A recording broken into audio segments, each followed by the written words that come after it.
Olivier Raffavitch. Ah, ben j'ai lu votre bouquin dans l'avion. Ah, ça vous a plu? Broukhim Abbaim, bienvenue en Israël. Quel est votre sentiment d'arriver à... T'es filmé, mon ami. Eh ben, le sentiment, c'est le retour à la maison. Donc, nous revenons sur nos terres traditionnelles et puis là où sont nos amours depuis des milliers d'années. Israël, pour vous? Bah écoutez aussi, c'était un retour avec mon mari et je suis très contente de revenir. Depuis l'année dernière, on est déjà venu les autres années, chaque année, bah ça me manquerait si je venais pas en Israël. À bientôt. Bonjour Olivier. Sénéwana, bonjour. Bonjour, ça fait plaisir. Bienvenue en Israël. Alors, le sentiment Merci aujourd'hui? Olivier. Ben, super, on attendait depuis tellement longtemps de faire ce voyage pour Hadassah. On arrive à un moment où Israël est encore politiquement... Le professeur Sénéwana. Bienvenue en Israël. Merci. Bienvenue dans ton pays. Sénéwana, pour infolive.tv, cette visite, c'est quoi? C'est une visite de soutien à l'hôpital Hadassah. C'est un groupe de donateurs français qui, toute l'année, participe à beaucoup d'actions pour réunir de l'argent pour Hadassah. Et là, on va soutenir l'hôpital en faisant des dons sur place et en rencontrant un peu les spécialistes de chaque unité de recherche ou clinique. Qui est dans le groupe? Qui sont les gens dans le groupe? Beaucoup de médecins de différents pays. France, Suisse, Maroc, des non-juifs, des musulmans, du Liban et des banquiers, des gens de tous horizons qui vont découvrir ce qu'est l'hôpital Hadassah et à quoi a servi leur argent, celui qu'ils donnent depuis quelques années pour l'hôpital. Merci Sénéwana et bienvenue en Israël. Merci bien, merci Olivier.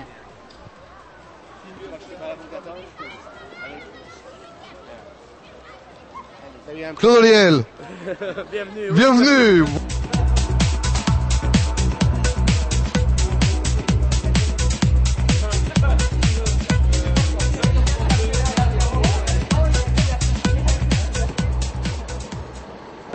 Nicole.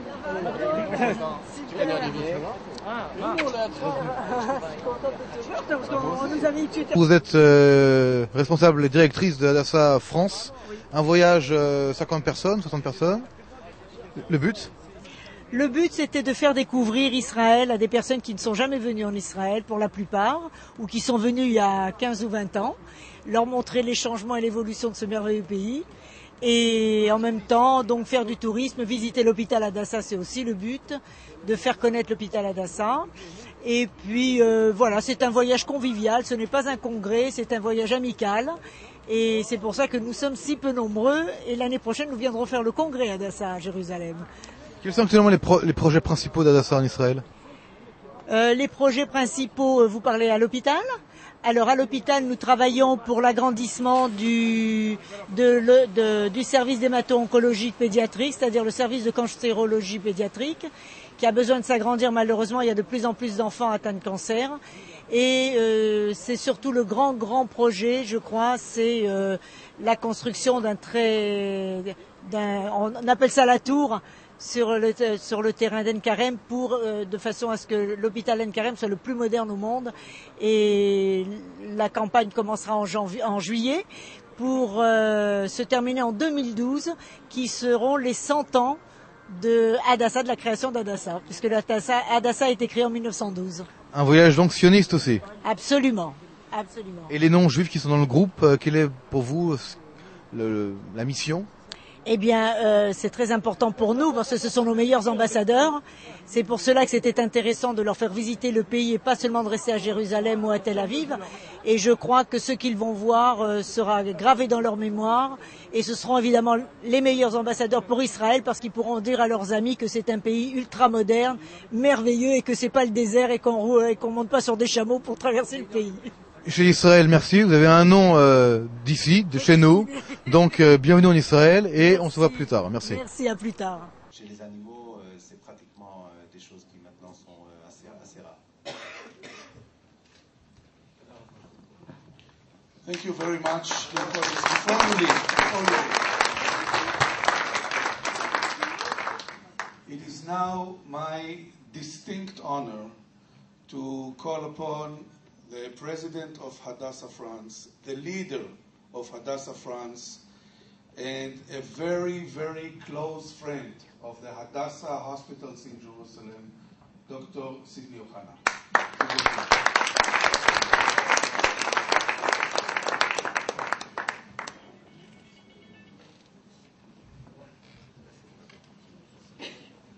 vraiment très content de pouvoir vous dire quelques mots, puisque je n'ai pas eu l'occasion depuis que nous avons pris le départ de Paris. Cette idée d'organiser un mini-congrès, une mini-réunion pour Hadassa, simplement avec la délégation française, nous est venue la dernière fois que nous étions ici. Michel Israël a su la mettre en œuvre, c'est là tout son talent. Il a suffi que l'on dise qu'on organisait ce voyage pour que beaucoup d'entre vous se joignent spontanément, et ça a constitué un groupe que je trouve merveilleux, homogène, sympathique, et qui va, avec nous, participer à une semaine des découvertes extraordinaire. Les troupes, nous la connaissons depuis des milliers d'années, donc elle continue à nous faire sourire. Il faut simplement considérer que nous avons, nous, à faire encore tous les efforts, à ne pas écouter les critiques. Nous ne sommes pas là pour donner des leçons au monde, mais nous sommes là pour continuer à montrer que, par notre courage, notre force, notre solidarité, notre volonté, je ne dis pas notre intelligence, vous le remarquerez, parce que la notion de génie juif m'est tout à fait extérieure. Les notions génétiques dont on vous parle prouvent qu'il n'y a aucune différence entre les individus, simplement la volonté de survivre qui nous anime. Eh bien, cette volonté, vous allez la découvrir ici ce matin, vous allez la découvrir à Yad Vashem, vous allez voir comment on peut survivre au camp de concentration et à la mort, et vous allez la découvrir dans les autres parties du périple que je vous ferai découvrir dans les jours qui viennent. En tout cas, je peux vous dire à quel point je suis heureux de vous voir ici, ça me fait un bien fou. Je vois que chaque année, les délégations se forment et viennent soutenir l'action des hôpitaux, l'action des différents centres en Israël. Continuez à être actifs. Moi, je finis ma présidence cette année à Hadassa. Continuez à soutenir Hadassa derrière cela. Pensez bien que je ne vais pas à la retraite. Je prendrai la direction d'une autre fondation, qui est une fondation France-Israël, qui sera plus politique, dans laquelle, évidemment, je vous solliciterai encore pour me suivre et m'accompagner. En tout cas, merci de croire en l'action d'Hadassa et merci d'être présent. Je vous embrasse tendrement.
Sur la partie supérieure du même vitrail, vous pouvez voir la colombe de la paix avec une branche de dans son bec. Au centre, il y a un oiseau à couronne. La tribu s'établit à Jérusalem. Chagall a peint Jérusalem en or, sans muraille, parce qu'il considérait que notre ville devait être ouverte et libre pour tous.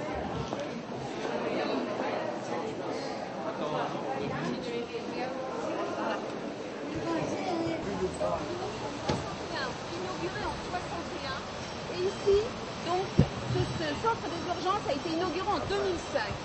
Comment il a été décidé? Nous avions un centre des urgences auparavant. 41 000 patients y passaient par an.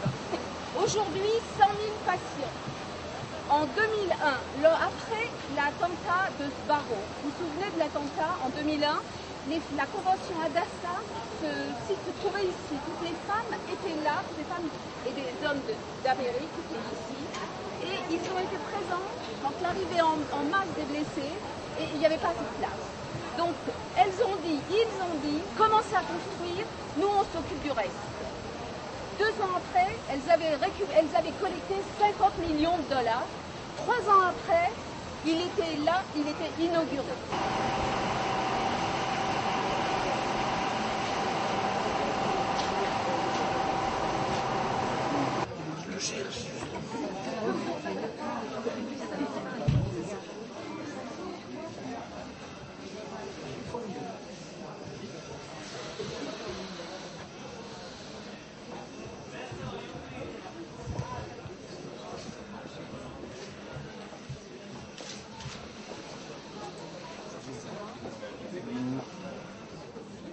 D'opérer les urgences tout à fait à l'abri, même s'il y a un bombardement chimique.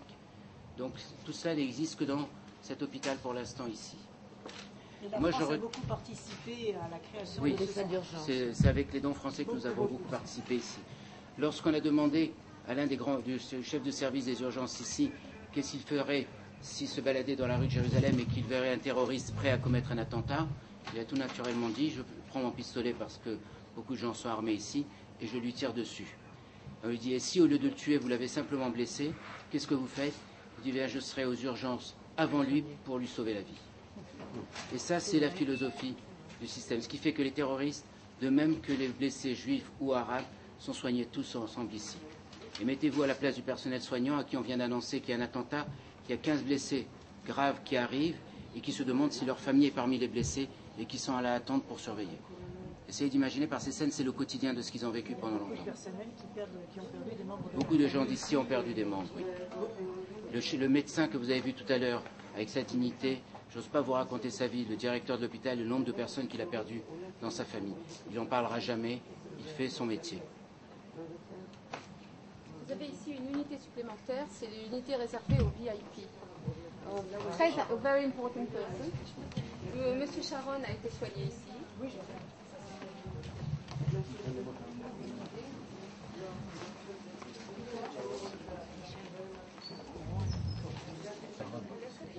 De leurs résultats. Pas tellement en France malheureusement, mais ça va y arriver, mais aux États-Unis.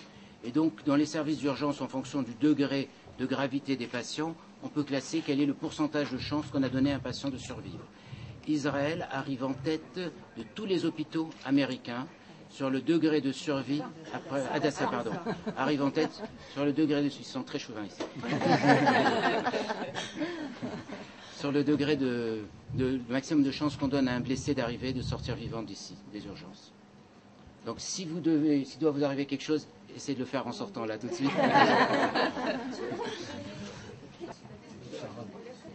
De leurs résultats. Pas tellement en France malheureusement, mais ça va y arriver, mais aux États-Unis. Et donc, dans les services d'urgence, en fonction du degré de gravité des patients, on peut classer quel est le pourcentage de chance qu'on a donné à un patient de survivre. Israël arrive en tête de tous les hôpitaux américains sur le degré de survie, après, Hadassah, pardon, arrive en tête sur le degré de survie, ils sont très chauvins ici, sur le degré de maximum de chances qu'on donne à un blessé d'arriver, de sortir vivant d'ici, des urgences. Donc s'il doit vous arriver quelque chose, essayez de le faire en sortant là tout de suite. All of you are from France and probably from different places. When we started to build this new trauma emergency center, France was the first to step up and say, we are here to help. Quand nous avons commencé à construire cette partie de la traumatologie de l'hôpital, les Français ont été les premiers à dire que nous allons vous aider. Je parle de la communauté française qui a voulu participer au départ de cette construction. This plaque represents all of your generosity for the many events and contributions you made. Cette plaque représente toutes les participations et la générosité de tous les Juifs de France qui ont participé à la construction et à l'édification de cet hôpital. And it's important that Michelle Israel is here because she works on all the events. Alors, Michel, tout particulièrement, est bien sûr la tête pensante et la cheville ouvrière. Il n'y a pas que la tête, il y a la cheville ouvrière aussi de tous les événements. Parce qu'on a la chance d'avoir un président comme Sidney Owen. Qu'il a la chance de Shlomo, come forth. Because the president, Sidney Ohana, not only was a leader here in helping everything happen, but he himself, come here, he himself contributed. This plaque says, come here, Sidney, you got to read it, with gratitude to Hadassah France and its president, Dr. Sidney Ohana, for their generous donations to the Hadassah Medical Organization for the Center of Emergency Medicine. For us, Sidney, you excel them all. Bon, alors, Madame la Présidente dit qu'elle connaît la plupart d'entre vous, qu'elle vous connaît soit personnellement, soit par ce que vous avez, mais elle a une préférence, son cœur bat du côté de Sidney pour la grandeur et le leadership de ce monde. And now we have our own Israeli jewel of all the directors in Israel, and there's many hospitals, many directors. There are none as clever, as nice, and with an neshama as big as Professor Mor Yosef, our Shlomo.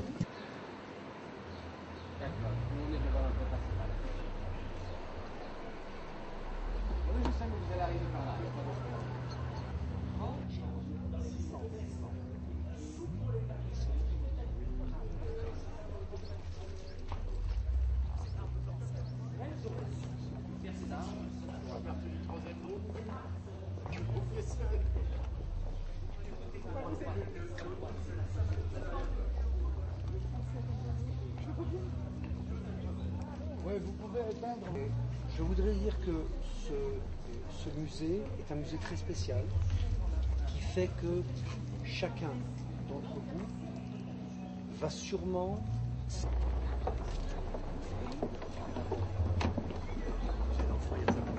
Oui, exactement.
que j'entends ce bruit, l'oreille נשמע שרוחת זכוכית נופלת מזה, וכל הרואים orthodoxe.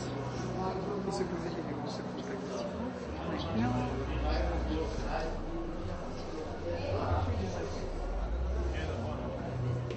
Ok. ככה. אתם יכולים לראות פה?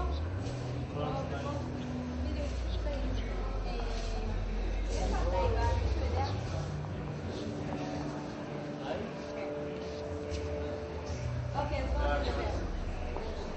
דבר ראשון, למה מגן דוד?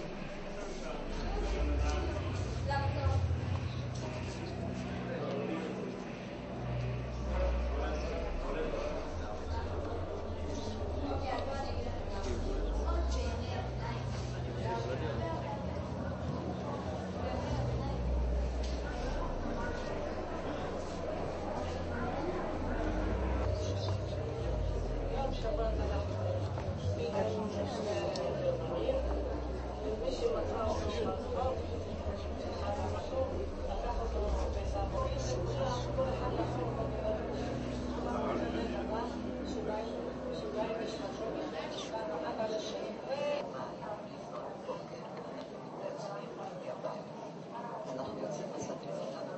אנחנו צועדים לבית הכנסת הגדול. בית הכנסת הגדול זה ברמה שלנו,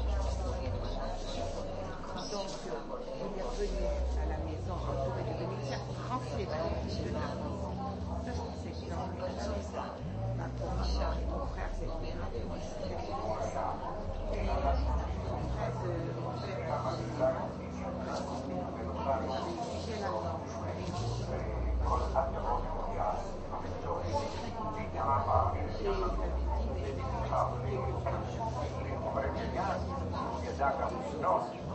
סבא שלי, והוא אמר להם אני מחליט את הכסף מדרקמות, הוא לוקח אותי מהבחור הצעיר במשפחה, והוא סניף של בנק, וסבא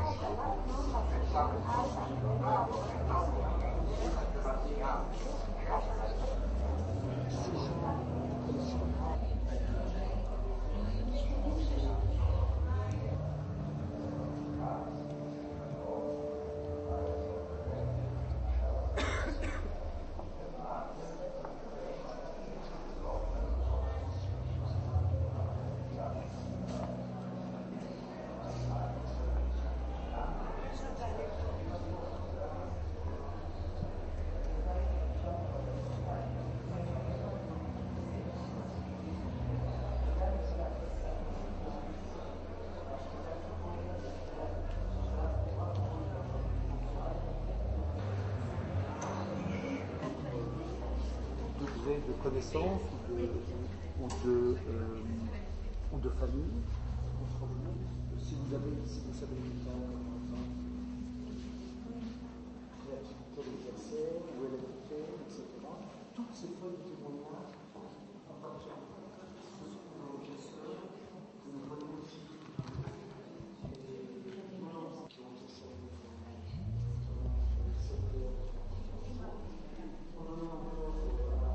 gigantesque avec tous les recherches qui permettent de n'importe quel article par l'accès d'Internet de retrouver des images.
si je calme.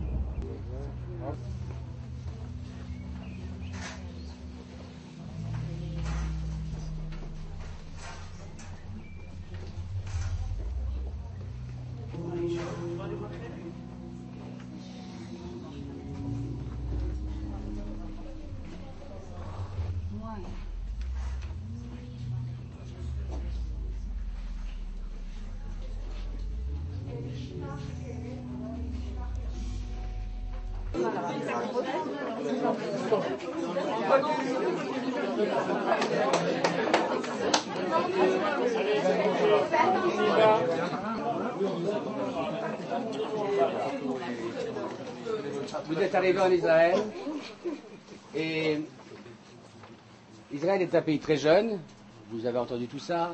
Israël est un pays qui a gagné toutes les guerres.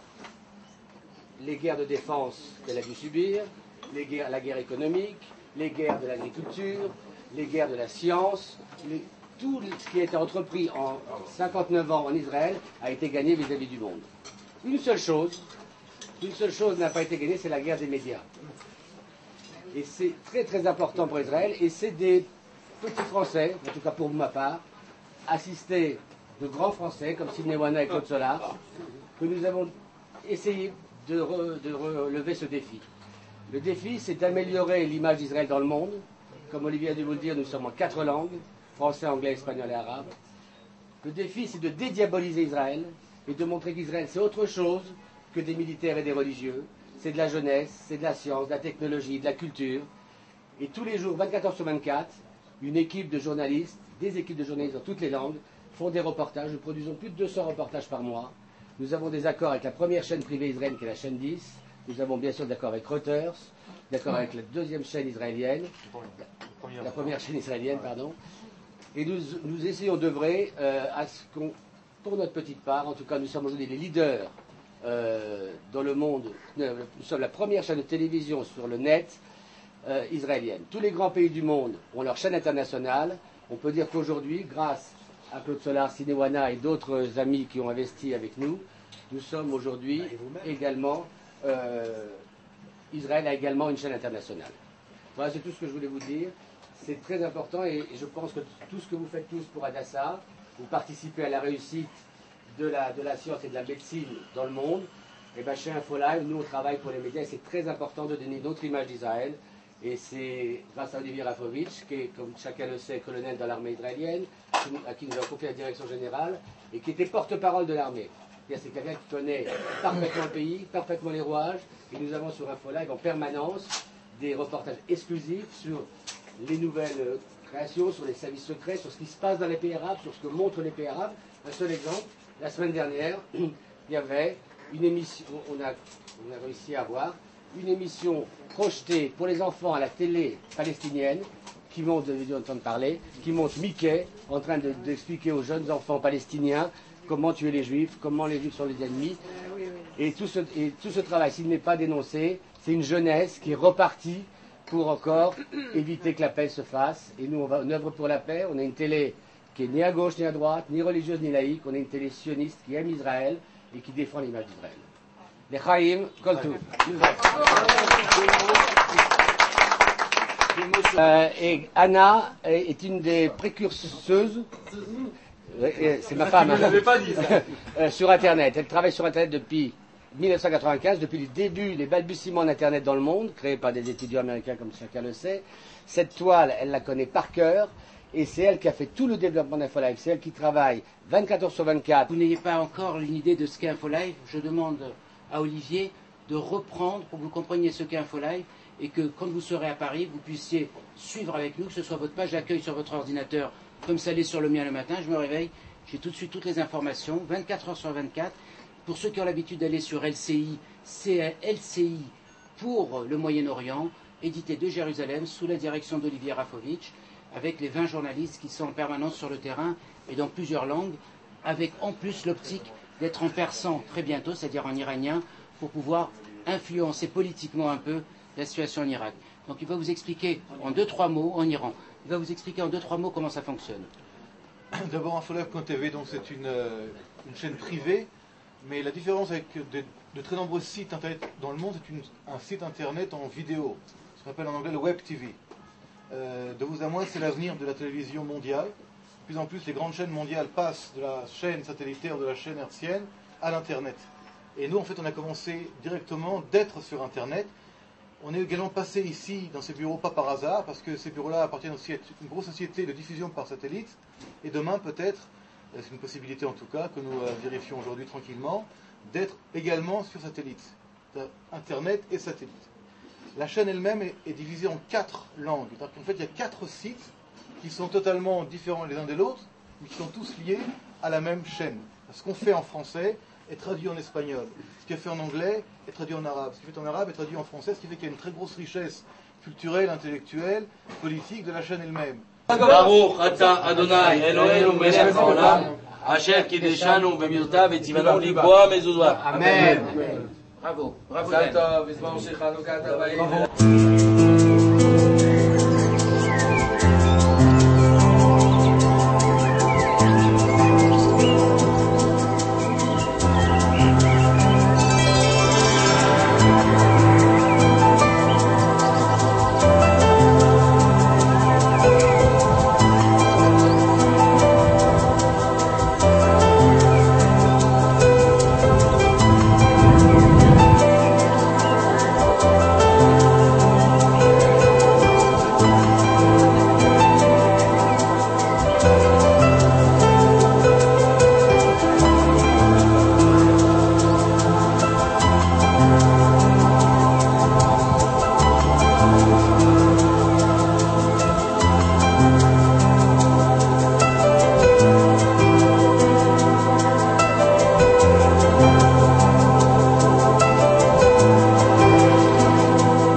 Je vous remercie d'être en Israël.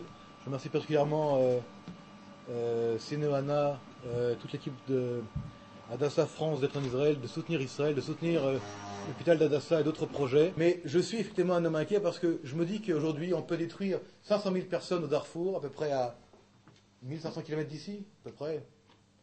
Et en fait le monde ne bouge pas. On bouge, mais on ne bouge pas pour ne pas qu'ils ne meurent pas. Alors, on écrit des textes, on fait des concerts, on va à la mutualité. Georges Clooney fait des concerts en Amérique, c'est génial. Mais entre-temps, les gens meurent. Alors qu'est-ce qu'il faut faire en fait pour que les gens ne meurent pas? Moi, je ne peux pas vous donner la réponse, mais il s'avère qu'on peut aujourd'hui, en 2007, détruire systématiquement des populations sans en fait que le monde soit capable de l'empêcher. Et si aujourd'hui les gens veulent nous détruire, je ne sais pas véritablement combien de gens seraient, je sais peut-être encore une fois extrême, mais véritablement gênés que ça se passe. Ça serait triste, ça serait dramatique. Mais est-ce que ça empêcherait les gens vraiment de vivre? Je vous dis non. Je vous dis non parce que l'histoire qu'on a vécue, nous, entre 39 et 45, c'est pas passé à une époque où il y avait une espèce de préhistoire de l'humanité. Les gens écoutaient à l'époque Beethoven et Mozart et Schumann et allaient à Polytechnique. Il y avait des médecins de renom. C'était après Freud, c'était après Marx, c'était à l'époque de Einstein, c'était à l'époque de Raymond Aron. Les gens réfléchissaient, les gens savaient, les gens écrivaient. Et malgré cela, ou je dirais avec cela, on a pu arriver à cela. Aujourd'hui en Israël, on se pose la question suivante. Je vais pas être trop long parce que je vais également laisser de la place à Vital et des questions. Mais je touche un sujet qui nous touche à nous Israéliens. Nous devons continuellement nous dire que nous sommes dans une situation où nos ennemis veulent notre destruction. Donc on n'a pas le droit à faire une erreur. Je vous disais tout à l'heure, la guerre du Liban 2. La guerre du Liban 2, que j'ai appelée dans mon livre Guerre Israël-Hezbollah, mais qui officiellement s'appelait en Israël, par le gouvernement israélien, a été nommée la guerre du Liban 2, est une guerre qui s'est passée entre Israël et le Hezbollah. Vous connaissez cette histoire, je ne peux pas vous la raconter. Mais l'intéressant, c'est que lorsque vous regardez l'idéologie qui guide le Hezbollah ou qui guide l'Iran à frapper Israël, c'est une idée où, en fait, il faut simplement détruire cet État, cette entité sioniste, cette espèce de cancer judéo-américano-libéral dans cette grande mer, ou grand océan d'islam et d'arabe. Et cette idéologie est suffisamment forte et devient de plus en plus forte pour mobiliser les masses musulmanes. Pas tous les musulmans sont intégristes, mais beaucoup tombent dans cette capacité d'être mobilisés pour croire que l'islam est une religion qui doit mener le monde et qu'il faut, au nom de cette même religion, détruire, s'il le faut, les Israéliens, les Juifs, mais pas que d'ailleurs. Il faut aussi les Australiens à Bali et les Américains à New York. Et demain, aujourd'hui d'ailleurs, Al-Qaïda menace Nicolas Sarkozy et la France d'attentats aujourd'hui parce qu'il dit qu'il faut, si les Français ont voté pour Sarkozy, je vous dis ce que j'ai lu dans la presse, il faut frapper ce pays gouverné par un juif à 60%. Par un sioniste, pardon. Un processionniste. Ouais. על האימא של כל המדינות האלה, האימא של הדוקטרינה. On ne peut pas parler de tout ça sans parler de la maman, de la mère de tout ce problème-là. La mère de ce problème-là, c'est l'Iran. הדוקטרינה הפונדמנטליסטית, la doctrine fondamentaliste iranienne, היא למעשה שולטת בארגוני הטרור האלה. C'est un clément qui dirige et qui contrôle les groupes terroristes. C'est le djihad islamique, c'est le Hamas. וזה לא משנה אם נמצאים בדמשק, c'est pas grave s'ils sont à Damas ou dans la Cisjordanie ou à Gaza. דרך אגב, אם הזכרת מקודם את חיזבאללה, אז אנחנו ראינו בעזה שחמאס מניח מטענים כמו שחיזבאללה מניח מטענים בלבנון. Je parle du Hezbollah et par rapport à cela, on a vu nous à Gaza que le Hamas pose aujourd'hui des bombes et des mines exactement dans le même système d'action que le Hezbollah au Liban. כלומר, מה יש לנו כאן? הידע הוא אותו ידע. La connaissance passe d'un côté de l'autre. המימון מגיע מאותו מקור. Le financement vient du même endroit. ההנחיות מגיעות מאותה מדינה. Les directives viennent du même endroit. ובסופו של דבר המטרה היא אחת. Et l'objectif d'eux est le même. Frapper Israël, frapper les Israéliens. או בקיצור, תיאוריית קורי העכביש. La théorie en fait de la toile d'araignée de Nasrallah. La première, c'est le tel, c'est-à-dire la colline biblique qui est là. Sur cette maquette, il y a un temple, mais n'oubliez pas que cette ville de Beth-Shean est une ville qui a commencé son existence quelque part vers les 3500 ans avant l'ère chrétienne, et cette ville s'est développée couche par couche sur cette colline artificielle qu'on appelle le tel de Beth-Shean. Ce tel-là, c'est la colline que nous verrons juste derrière nous et qui surplombe tout le site. Cette colline a une présence très importante et je dirais, elle a son importance dans le découpage géographique de cette ville. Et au centre, au pied de ce tel, d'abord, vous vous rappelez, nous sommes passés tout de suite près de l'amphithéâtre qui est là, ce bâtiment amphithéâtre. Je vous rappelle, à Masada, on avait parlé, 2 théâtres, donc 180 degrés, le voilà. Au pied du tel, nous avons les bâtiments, ou plutôt la ville publique de Beth-Shean, alors que tout autour, nous avons les différents quartiers des résidences de la ville. Alors qu'est-ce que nous trouvons au centre et tout autour de cette colline du tel de Beth-Shean? Nous commencerons par le théâtre, qui est le bâtiment que nous voyons ici, et à côté du théâtre, le bâtiment... Vous auriez pu nous donner un bâton quand même. Le bâtiment... Non, j'arrive pas, il est passé. Celui-là, vous m'avez compris, ce sont l'un des établissements thermaux, et il y en a 2 dans cette ville, l'un des établissements thermaux de la ville.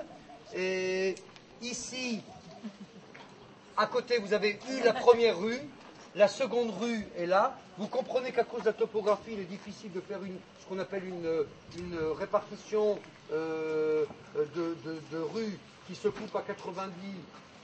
Merci. Qui se coupe à 90 degrés, et comme on les trouve dans les autres villes. Et donc vous voyez qu'il y a une rue qui vient vers le tel, une rue qui contourne le tel d'un côté, et une autre rue qui est ici. La rue qu'on pourrait appeler le Cardo, donc la rue la plus importante, est celle-ci que nous verrons. Et j'aimerais visiter rapidement le théâtre, les bains, la rue qu'on appelle la rue Palladius, et ensuite revenir. Celui qui m'a demandé quel genre de toilettes il y a ici à Beit Shean, sachez qu'à part les toilettes qui ont été construites aux environs de l'an 2000, on a découvert ici, près du théâtre, cette petite pièce-là, si je ne me trompe pas, ce sont des bains qu'on appelle des Vespasiennes, c'est-à-dire des bains à la romaine. J'aimerais bien avoir le temps de vous les montrer parce qu'on n'aura pas l'occasion d'avoir vu des toilettes ici qui n'étaient pas payantes. C'est ça non plus, qui ne sont pas payantes. Et quoique nous verrons pourquoi ces Vespasiennes ont été à l'époque construites. Et bien entendu, à l'époque romaine, sur le site biblique antique de Beit Shean, il y avait un temple dédié à Zéus, donc à Jupiter, qui était le dieu principal de l'Olympe gréco-romain à l'époque. Quoique Beit Shean, à l'époque grecque, s'appelait Nyssa Skytopolis. Nyssa, c'est la nounou d'un dieu que vous connaissez qui s'appelle Dionysos.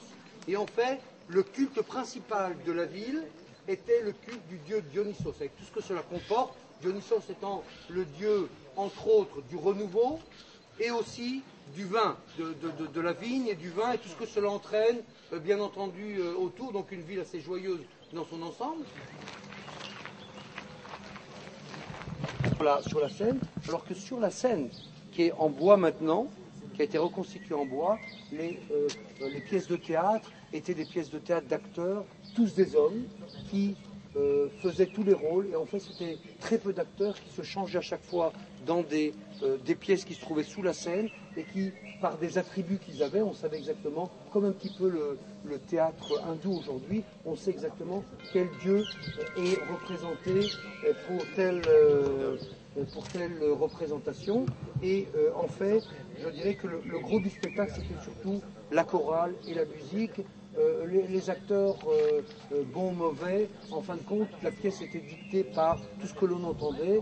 Les acteurs étaient une sorte de dessin animé dans le fond qui permettait de comprendre un peu mieux quelle était cette pièce. Derrière le Moyen-Orient, dans l'Empire romain, cette région était considérée comme une région qui n'était pas aussi cultivée, bien entendu, que la Grèce et l'Italie. Et même si au début, le théâtre était un théâtre classique, très vite, on voit à la télévision, où il amène des types qui font de tout. Ça peut être des jongleurs, ça peut être des... le grand... Regardez, le grand cabaret, c'est ça. D'abord, il y a de la restauration, et on voit très bien le niveau de restauration. Tout ce qui est lisse, c'est bien blanc et de la restauration. Tout le reste, oui. On a retrouvé ça couvert de pierre, et donc, on n'a pratiquement pas eu à toucher à cette propre... Parce qu'avant, c'était recouvert, donc ça c'est qu'on... On ne peut pas toucher les gens qui sont passés. Les Romains, ils ne pas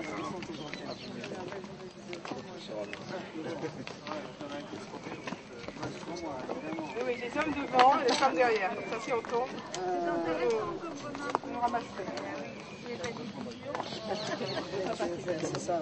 Elles veulent être prises de la République, en plus. Voilà. Avec moi? Allez. Ben voilà, j'ai un support.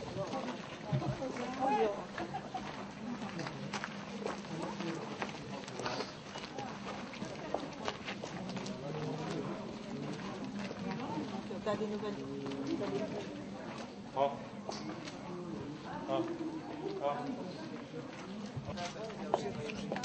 Moi je fais non, c'est normal. Allez,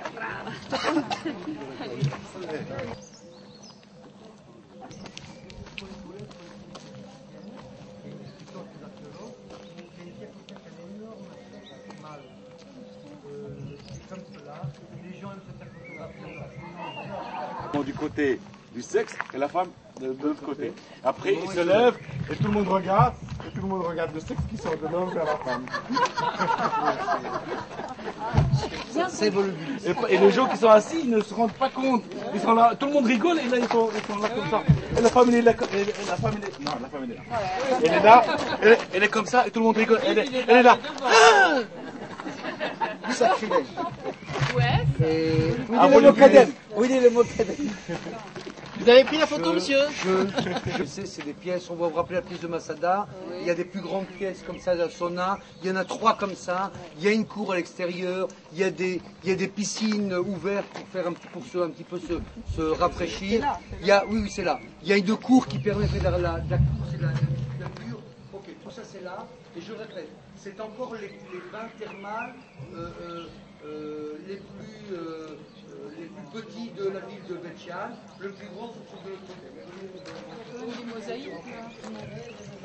Métallique sur laquelle nous descendons maintenant, en fait, vient reconstituer une sorte de portique où il y a les tuyaux noirs, qui devenait une sorte de pierre avec une sorte de petite canalisation à l'intérieur, et sur sa gauche, une canalisation très profonde. Et à cette époque, c'était les notables de la ville qui entretenaient, de par leurs deniers personnels, les bâtiments publics de la ville. Mais ils le faisaient de bon cœur, parce qu'il y avait une sorte de surenchère. Non, pas une question de surenchère, de fierté personnelle à ce que sa ville soit une des plus belles villes de la région.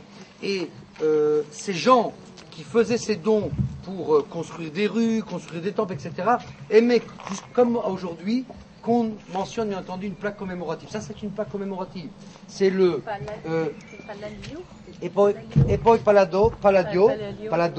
En fait, c'est écrit en grec, d'abord parce que la grecque était la langue administrative de l'époque. Et ce que l'on voit ici, c'est une inscription qui dit que le gouverneur de la région, qui s'appelait Palladius, a offert la réfection du trottoir et a posé ses mosaïques aux environs selon les dates, aux environs du IVe siècle.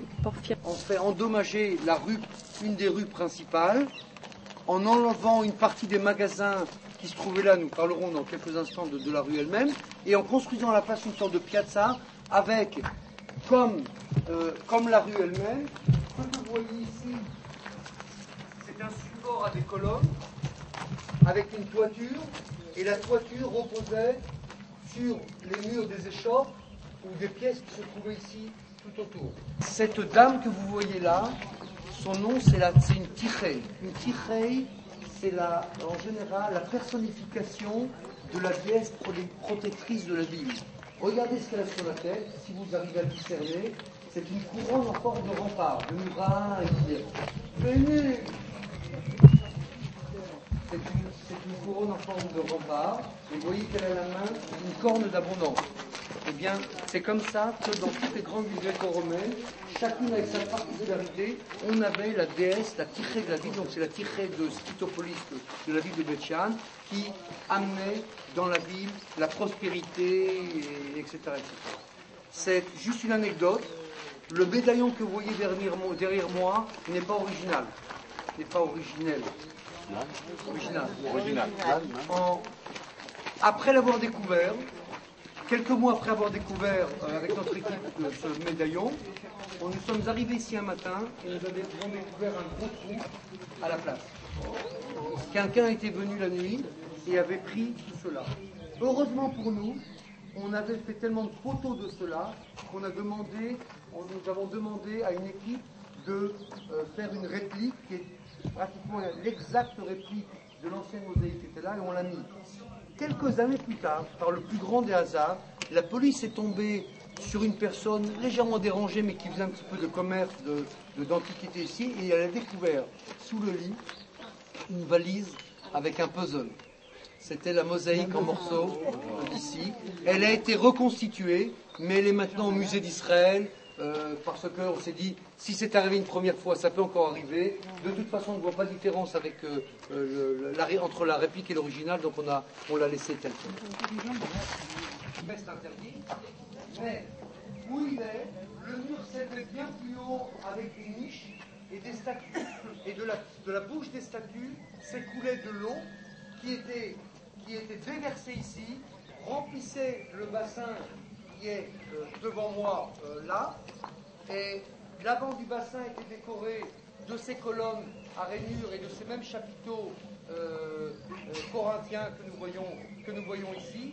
Mais ce qu'il y a d'extraordinaire dans cette partie qui s'est fracassée pendant le tremblement de terre, c'est, nous voyons, 1, la colonne, 2, le chapiteau, mais ça nous l'avons vu tout à l'heure. Mais regardez bien, nous avons toute l'entablature, c'est-à-dire que, je vais vous passer de l'autre côté, sur ce chapiteau, il y avait tous ces éléments les uns au-dessus des autres, c'est-à-dire en fait, cette sorte de coussin décoré, comme nous avons vu un petit peu à Capharnaüm, à côté de la synagogue, et là, la poutre du plafond qui reliait les deux colonnes par deux colonnes. Et donc nous avons tous les éléments de la construction de ce portique qui était au-dessus de ce nymphée, ou nymphéum, comme on l'appelait à l'époque, dans une sorte de fontaine publique qui servait à tout. Dans aucune ville parallèle du monde gréco-romain, on a découvert une architecture et le plan d'un bâtiment tel que celui-ci. Donc il était impossible de comprendre à quoi ce bâtiment servait. Et si vous lisez dans vos petites brochures, c'est tout simplement appelé sous le mot de le monument. Regardez là-bas, vous devinez que toute la partie qui est là-bas est construite sur la rue. N'est-ce pas? Regardez, la rue passe ici en pierre basaltique, et nous devinons qu'il y a une construction qui est tout au-dessus, avec les colonnes. On s'aperçoit que, après le tremblement de terre de 749, très peu de temps après, comme on dit, la vie a repris son cours. Et la dynastie fatimide, qui a repris le contrôle de ces régions, a construit ici de nouveaux quartiers. Maintenant, au lieu d'essayer de se débarrasser des colonnes qui sont tombées, ils les ont tout simplement enterrées sous les maisons et ils ont construit leur nouveau quartier juste au-dessus.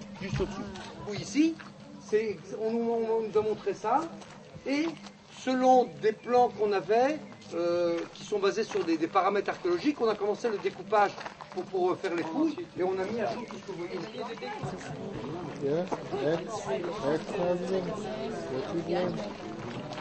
He was married first with his man and now he's making his movies. What's his name? Ça rien intéressé au hasard, c'est sûr. C'est sûr. Moi, si j'ai découvert des cousins de ma... C'était quand même... Exactement. Quand on a fait la serviette Niagara. Niagara, comme les chutes de Niagara. Falls. Niagara Falls. Bien. Je me souviens pas. Ouais, je me souviens pas. Qui a Michel, tu connais le cinéaste de Va, vie et devient? Oui, c'était un roumain. Ouais, il a un nom comme ça, c'est long, c'est pour ça que je le retiens pas. Ah, c'est lui qui a fait Train de vie. C'est le mari d'une ex. C'est l'ex-mari d'une amie. Radulowski. Il y a Radu quelque chose dedans. Radu. Il y a un autre scoop.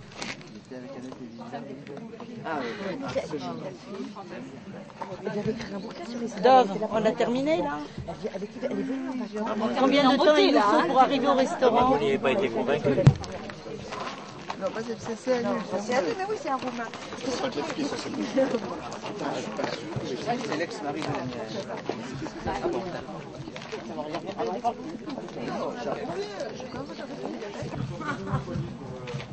הבנת שזה שירותים, נכון? extraordinaire. לא, שירותים נטילון. Yes,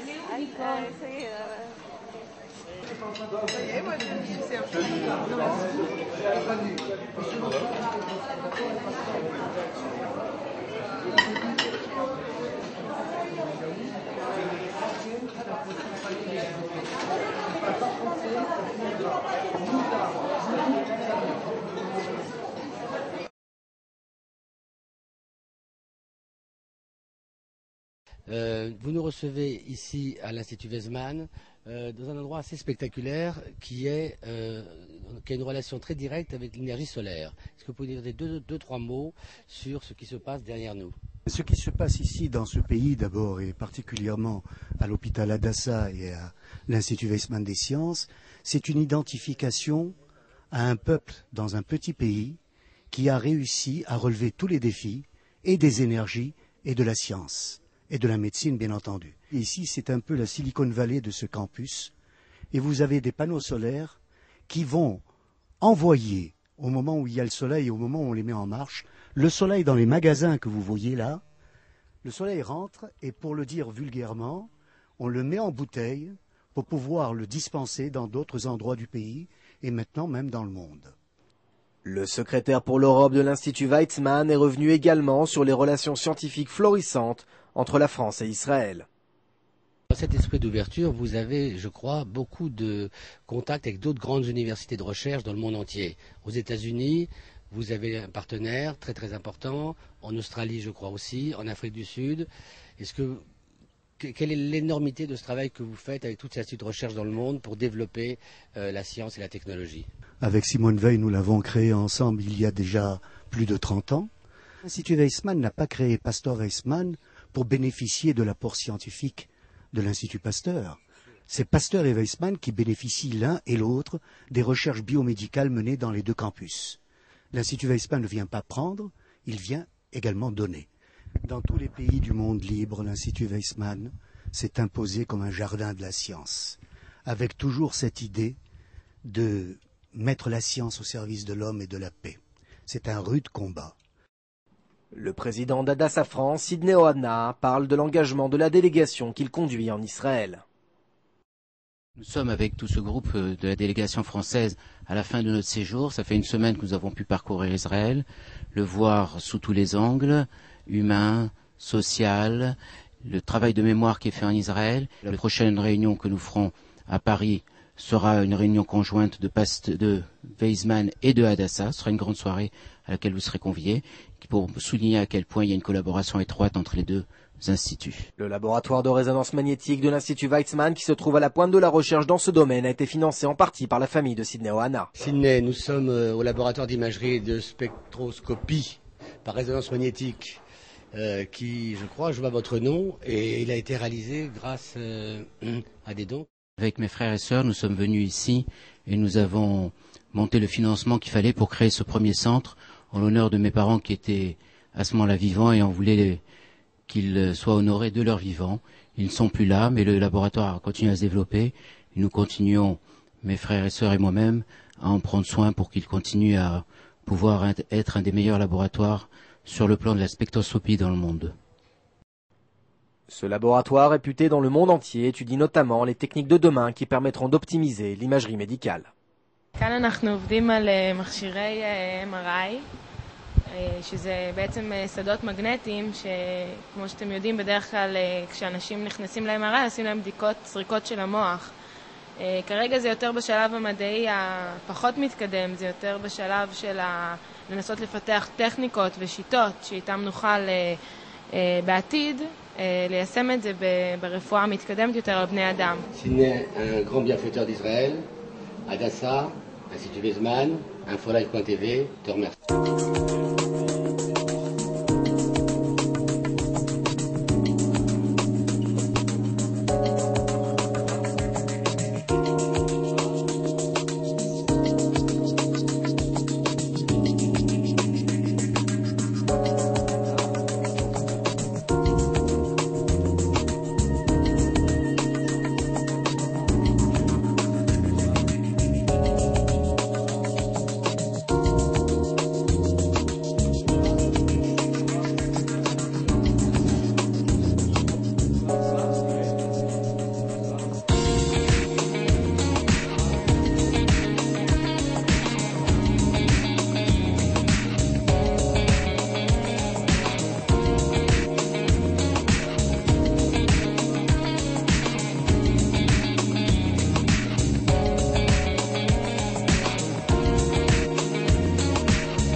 He's the